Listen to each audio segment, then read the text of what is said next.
Season na naman ng mga anime this coming 2025 ngayong April, spring season. So guys, ito yung top 3 anime na inaabangan ko ngayong spring season.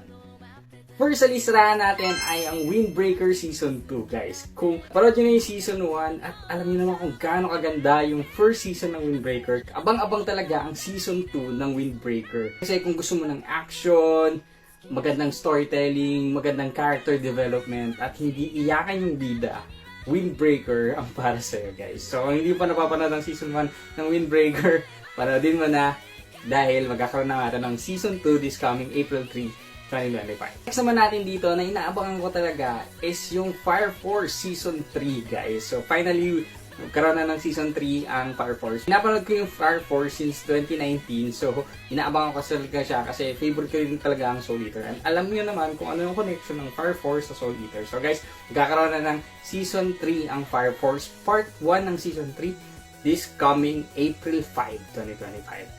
Next naman natin dito is isa sa mga pinaka-nakakatawang anime na napanood ko.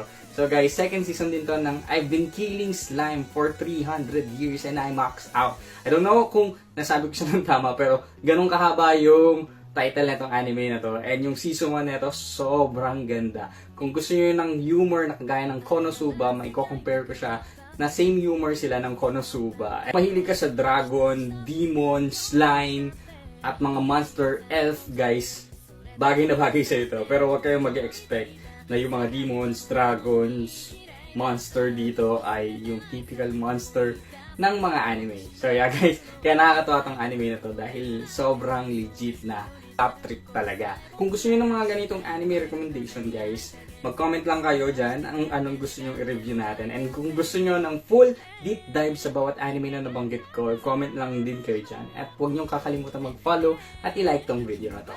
Salamat!